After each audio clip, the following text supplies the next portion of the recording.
This is the union update for the week of June 7th, 2020. I am your host and chapter president, Jana Blunt. As you can see, there's nothing to really look at again for this week, so my apologies for that. But I will provide some updates here and will also type them out if you prefer to read them. The text itself will be available in the Facebook post that I put up with the upload of the video. So I'll title each topic in the text, and I'll also provide timestamps for each topic so you can skip around where you need. If for any reason I don't cover something that you're interested in hearing about, please just contact me. And that takes us into just basic housekeeping. I don't have the Facebook Messenger app installed, so if you ever message me on Facebook, as I've mentioned before, those messages most likely are not going to be answered because I don't receive any notification that they're there, and I don't have any way to get into Facebook Messenger unless I use Facebook on an actual computer. Work email isn't as bad, but it's not ideal because emails get buried and your reply will be significantly delayed, as you may already have experienced yourself. So your best bet is always going to be either to text or call me or email me at my Gmail address, which is janablunt@gmail.com. I will put my phone number in the comment section for this post as well. Managing communication efficiently from more than two sources is just something I'm really poor at. It's a personal shortcoming on my end, so if this ever causes you frustration, the blame is on me. It's just how I am. So the first actual topic we wanted to update you about would be the HR Meet and Confer COVID-19 proposals. Our last meeting with Human Resources was on Thursday, and responses were provided from both teams. So the county responded to our disaster paid not worked continuation proposal in agreement, at least until the end of this pay period. The last day of this pay period is going to be Monday the 15th. Ostensibly, it's not due to them feeling charitable out of nowhere. It's due to an unexpectedly high number of employees who are still relying in some part on disaster paid not worked status. They don't have an official number, but they're in touch with different departments who are worse culprits than others and did not anticipate this still being as big of a problem as it is. Not a huge surprise to any of us. That exact number will be unavailable to them and us until next Tuesday or Wednesday, when the data from our last pay period will be available to all of us. County management, in the meantime, is still working with the departments involved in order to ensure that all of these folks are either able to return to their work sites, that they're able to gain teleworking access where applicable, or be assigned a special project like contact tracing. There's also been other successful options for some people, like certain DHS folks have been working temporarily at HSD, things like that. So once those updated numbers are out on the DPNW, we'll be able to finally focus our energy in those specific remaining areas to apply pressure where it's necessary and make it hurt if necessary. For the vacation accrual cap lift proposal, we received the text from a side letter in a different county where the employer and the union agreed upon what we've personally been asking for. The only difference is that the duration would be 6 months of time after the declared emergency would be over for folks to be able to use that extra accrued time. We received this side letter verbiage from another union leader, a leader from another union. So we amended our own proposal and then shared our source with the county to ensure that they know that there is precedence for this, and we are looking forward to hearing their response. It's always good when you have examples elsewhere. The county is also going to provide a written response to our frontline worker compensation proposal. The county continues to clearly voice their lack of interest on this one. We maintain our expectation that if the county continues to refuse to even compromise with us on frontline worker compensation, they've got to apply some creativity. They've got to respond with some sort of solution. A kindly worded resolution from the Board of Supervisors is not what we're looking for. So for our Telework Extension and Expansion proposal, they came back with an offer to expand the qualifying options in which we can utilize our generic sick time. It's not exactly what we were asking for, but we did agree to examine whatever they come up with, so we're waiting on them to send us that. The remaining proposal is the Reentry Involvement countywide. Obviously that one's going just fine.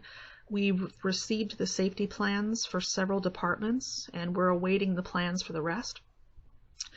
That's public information that all of us is able to see. So we're distributing what's been received to stewards and worksite leaders as we get them. We are also interested in sending them to anyone else who's interested. Here's what we have received so far as of Sunday the 7th. We've received them for the clerk, recorder, assessor, registrar of voters. We've received them from the district attorney's office except for the Juvenile Justice Center. So we've gotten them for consumer law, family justice, and the Hall of Justice. We've received them for the Department of Child Support Services. We've received them for the Fire and Emergency Management Department. We've received them for Economic Development Board as well as the Fairgrounds, and we've also received them for Regional Parks Department, just about everywhere at the parks. We've received them for Permit Sonoma / PRMD. We've received them for probation, including the Juvenile Justice Center. We just haven't gotten the Juvenile Justice Center for the DA. We received them for SCARA, the retirement agency. We've received them for the main adult detention facility, the jail, and then the North County Jail for the sheriff, but we're waiting for the remaining sheriff locations. The folks that we are waiting on it for would be the auditor, controller, treasurer, tax collector. We're still waiting on ag, open space, weights and measures. We're waiting on air quality. We're waiting on the CDC.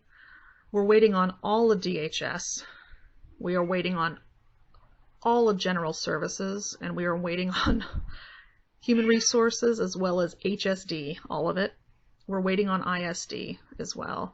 We're, like I mentioned before, waiting on part of the sheriff. We're waiting on TPW, and we're waiting on the water agency. So we've got a lot that we're waiting on.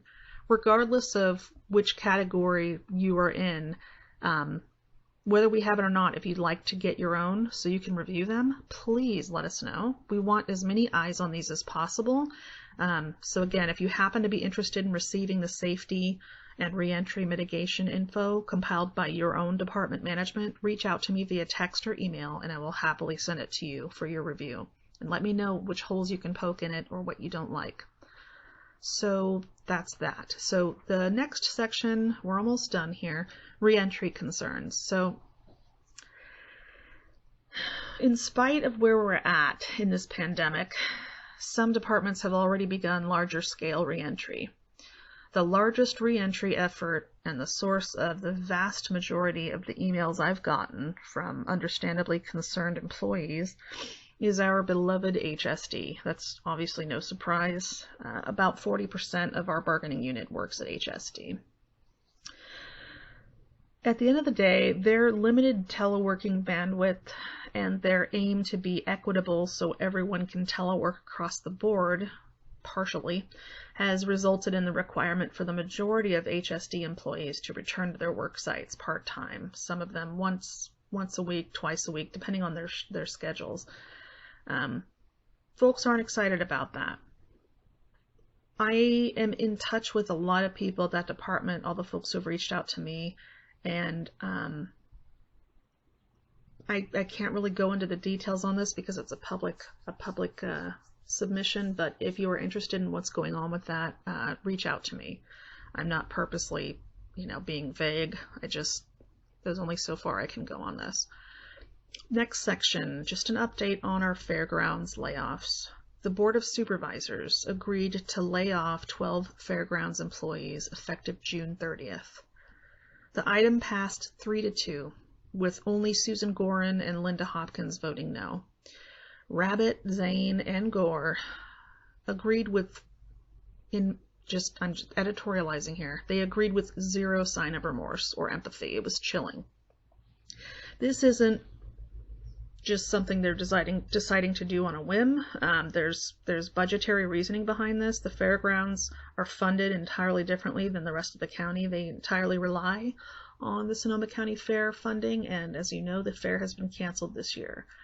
So during the board meeting, our public comment contributions correctly brought up how unwise this decision is from a PR angle for the county. The fairgrounds are a crucial evacuation site during our inevitable fires and floods, right?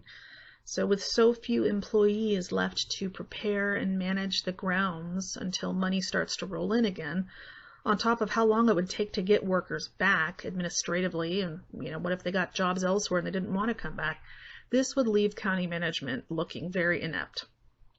This made Hopkins ask Cheryl Bratton, she's our Chief Administrative Officer, Linda Hopkins asked Cheryl Bratton whether the county would be able to fund some sort of skeleton maintenance crew, essentially laying off fewer employees. Bratton replied affirmatively. She said, yeah, that could be done. We could fund that. And so the board agreed to return to this discussion on Wednesday of this current week. So where they're going to be discussing the proposed budget. It's going to be at least a 4-hour meeting and potentially roll into Thursday.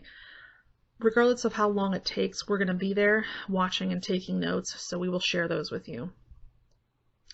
So if you wonder just what are we doing, I'm providing all sorts of news and information, but what are our actions? What's going on? As a recap, here's what the chapter leadership is working on right now when we're not working our day jobs. We're writing, discussing, researching, and editing our COVID-19 proposals based on our membership's priorities. We are attending budgetary and administrative meetings to gather information and concerns, then reporting those back to you. We're advocating for telework and reentry safety, including reviewing departmental plans and submitting which changes must be made. We are supporting and preparing employees who are facing layoff so they can seamlessly transition to other county positions. We're attending to your inquiries and your concerns. We're submitting complaints to department management on your behalf. And most importantly to me, we're seeking out additional member leaders at each work site so we can spend more time fighting for what we want and for what we need. If you're interested, letting me know, please do so. So that's it for this week. Again, text me or call me at 707-849-3752. Email me at janablunt@gmail.com. There's a small handful of people I still need to get back to, but I've returned everyone's emails and texts except for, I believe, 3 folks. So I'm going to work on that right now after I upload this. Stay safe, stay vigilant, and reach out if you need us.